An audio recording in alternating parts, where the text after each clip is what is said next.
Hello everyone, it's Nikki Earl D'Angelo for another Let's Play Kerbal Space Program. Oh, there we go, recovering Bob's vessel. And we made a lot of science from Bob. Bob has given us the most science in a long time. In the last episode, we brought Bob back from the moon in a very interesting way. He decided he didn't want to stay there, so he took a spacecraft that was supposed to stay there and wait for Valentina to take him back, but he wound up taking it home himself and almost killed himself. And the other mission that we had last week, we sent Jebediah and a tourist off to Minmus to take a look at Minmus. So in this episode, what we're going to do is we're going to show how Jebediah gets to Minmus and what happens when he gets there. So we're going to take a few minutes to just take a look around the spaceport and see what's going on here. We have our mission control center where we can get some missions. We want to make sure that there aren't any that are going to be good for us when we get out to Minmus. And there'll probably be a couple of them. See the one on the bottom that says Explore Minmus? That's the one we want. And I just screwed the pooch by taking that first mission and not taking this one. So we're going to have to do something to get ourselves to free up something to be able to get that. And we will see how we get that done. So the first thing that we're going to do is we're going to go and we are going to get into our vessel. And that vessel will be none other than Jebediah. And here it is. It's Jebediah and our tourist. And they are on their way to Minmus. And we should have called this the Minmus Tour Bus. That would have been cool. Or the Minmus Magic Bus. So we got MechJeb up, and MechJeb is going to fly the maneuvering nodes that I create. We have our Delta V, which we have a boatload of Delta V. I mean, we have no problems landing on Minmus once, twice, 3 times. So this should be no problem for us to do. This mission is going to make us a boatload of money. Boatloads of money, I should say. And doing this video should clear me up to start some more missions this week. And I'm going to try to do some commentary during them. But I'm still waiting on my microphone boom arm and the new Radius shock mount 2 for my Yeti. The Yetis come with a great desktop stand, but they don't. If you use the desktop stand, you can hear every key press and every bounce into your desk, and it's really annoying to people that listen to you. And it's incredibly hard to get rid of in post-processing, and I know some of y'all can do it, but it takes a long time. So what we're here is we're trying to figure out our orbital injection burn. That sounds kind of weird, right? So we're going to fire at the periapsis in the retrograde direction and capture our be captured in orbit by this tiny little moon, Minmus. And we're going to have him execute this. And it doesn't look like... Oh, there it goes. The time warping is on. One of the things I like about MechJeb is that MechJeb is so much better at stopping warp when it's supposed to than a human being is. Human players have an issue with things like this. And abort, we're going to execute here. We should have no problem. And it's not working. Not working. What happened? When the influence changed, MechJeb broke. And this happens occasionally. And I have to warp it myself to get it to where I want to. And I'll wind up firing this burn on my own. Alright, so we know how this goes. We know how these things go. So I'm going to stop here and I'm going to... There it goes. There's my maneuvering node. There it is. That should be more than enough. 21. You can get it down to 7 or 8, can't you?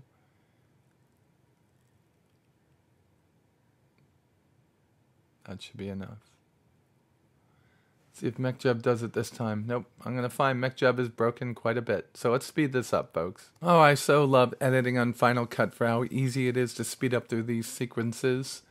So we've got our orbital injection burn sped up here, and we're just waiting to be able to get to the point where we have to fire along that axis. So this won't be an issue at all. Here we go, pointed in the right direction. Make sure the engine is activated. We deactivated the engine, reactivated the engine, just to make sure. We're getting closer, just a little bit of time left. The burn is not that long, and we have a ton of fuel in here, so we should be fine. Tons of fuel. And I think I'm trying to figure out what's wrong with MechJeb, but it really doesn't matter. I know I figure out that this burn is so much easier to do, so let's just take all of the science that we can from here. Keep the ones that we can keep. Send back the ones we need to send back. You can't send that from outside. So silly, right?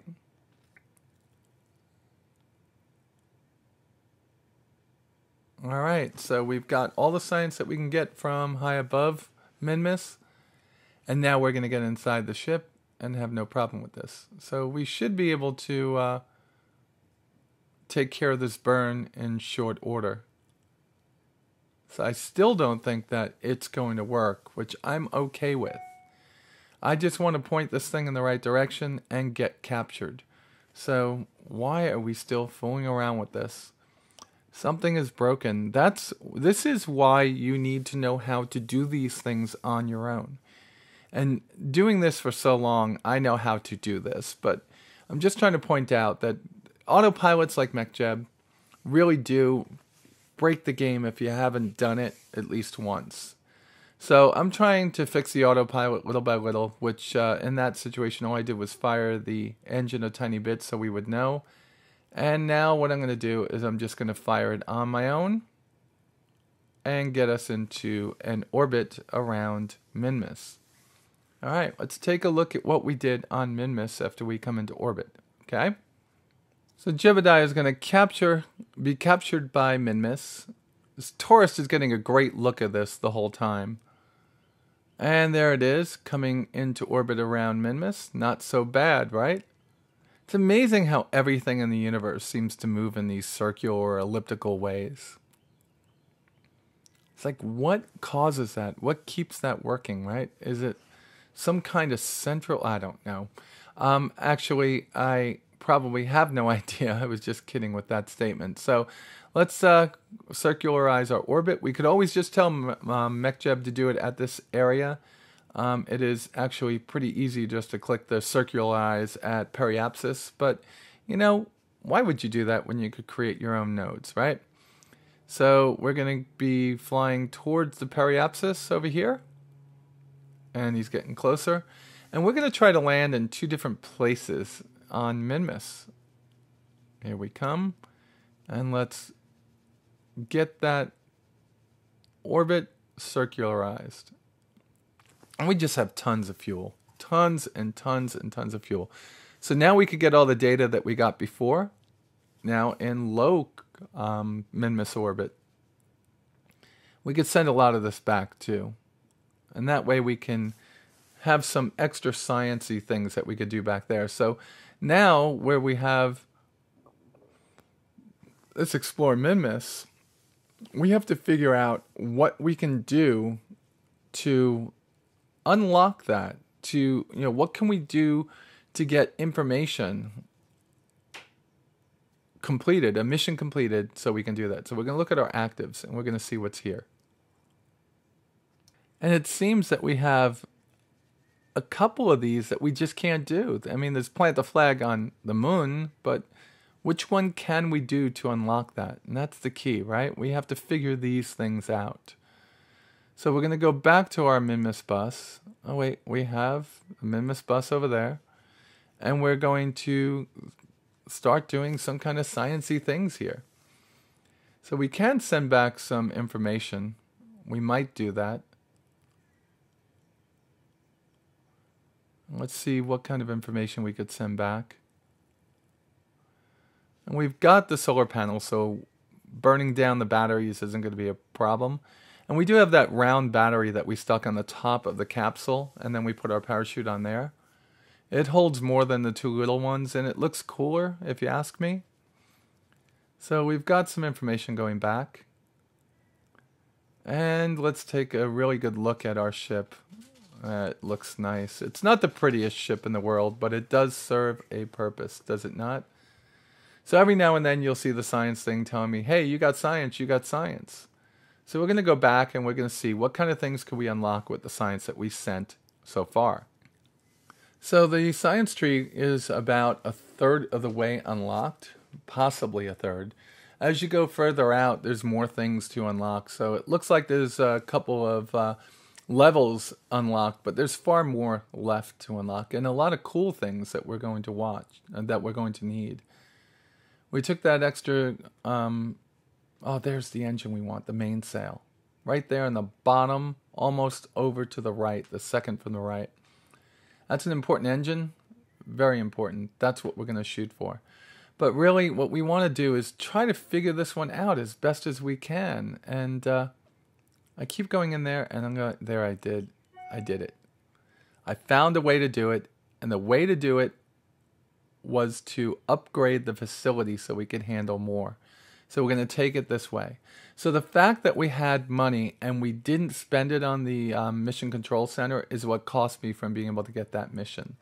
So at this point, what we're going to do is we're going to bop back into the cockpit of, or I should say into the area around Minmus, and just play with the Minmus Bus for a while. Again, trying to fit a full mission as long as this into one episode is kind of crazy. So what we're going to do is we are going to speed this up 6 times and get us to where we're almost landing, and then we're probably going to end the mission on our first, or end this episode on our first landing. And close it out as we get home and check out all the science that we get. So like I said, the ship is really tall, okay? And it's going to be a little bit of a crazy item to put down on something like the moon without the bigger landing gear. I believe I unlocked the bigger landing gear by now after this mission, but if I haven't, this design may not work as well on the moon because being tall, it is wider in the bottom, so it probably wouldn't tip as well. But tall ships tend to like to fall over on the moon because there's a lot of craters and thus a lot of slopes that you might land on. On Minmus, you have this big ice pack that you could land on, so it's pretty cool. And that's where we're at now. We're just essentially hovering above the ground, and we're going to take this one down to 4x. So there's just 2 things to know. That when you're first starting out the game, you tend to look at the moon being closer and you want to go there. So it's going to take a lot less delta V, so a smaller rocket to get there, but that's not the case. It's got heavier gravity, it's harder to land and harder to escape. So in situations like this, it's usually easier to get to Minmus. Oh, look at that, we bounced. All of the surfaces of everything, whether it be Kerbal, the moon, Minmus, Duna, they all have this layer of fluff that you tend to sink into. That's why I talk about the landing legs needing to be longer than the engine, because if you are able to look underneath this ship, it definitely would have issues where it's actually sitting on the engine. That would probably be very bad in real life. But here inside of Kerbal Space Program, that tends to be okay. So we've got Jebediah sitting at the top of the ship, and he is going to take some science and do science-y things and get that science sent back to none other than Kerbal. So maybe we can get some newer, more awesome rocket parts and build some bigger and better ships to go further distances. Now Jebediah is happy enough just to be coming to see the pistachio ice cream of a moon, or maybe it's mint. I don't know. It might be frozen creme de menthe. You never know. Maybe he likes to drink grasshoppers. Right, so he sets himself down on the planet's surface, and it's not a planet, it's a rock. Or maybe just a frozen piece of ice. Maybe it's a comet that was captured at one point. But you can see the gravity is so light on this moon that it's very difficult to actually get yourself moving in the right direction at times. So we've got our EVA report. We've got our surface sample, which we got by upgrading our research and development center, our science center. And he's planting a flag to get a nice little bit of XP up here. And I think we're going to call this the Green Sea, or the Green...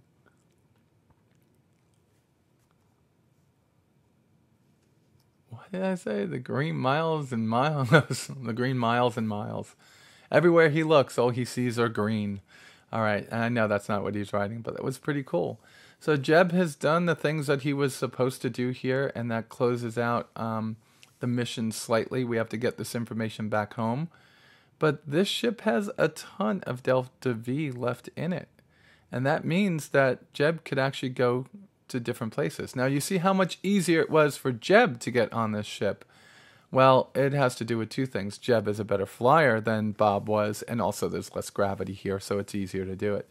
Looking at the view from inside the tourist's cabin, he's very tightly packed in here.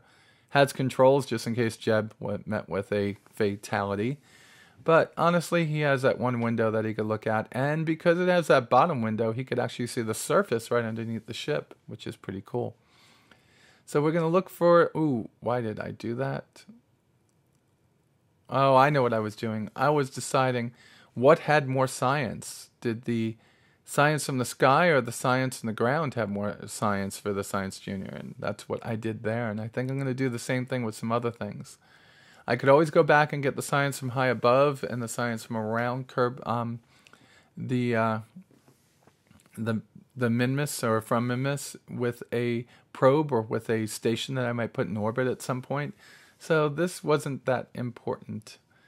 All right, so we're getting a lot of things done here, and what we're going to do is we're going to call it quits in just a few minutes.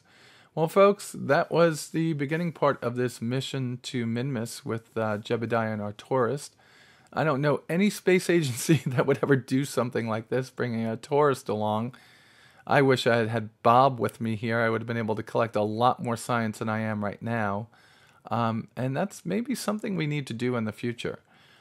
Where we are right now is we actually made a lot of science from this mission, so we were able to unlock a lot of different things. So our next missions after this Minmus mission are actually going to be quite intriguing, quite fun.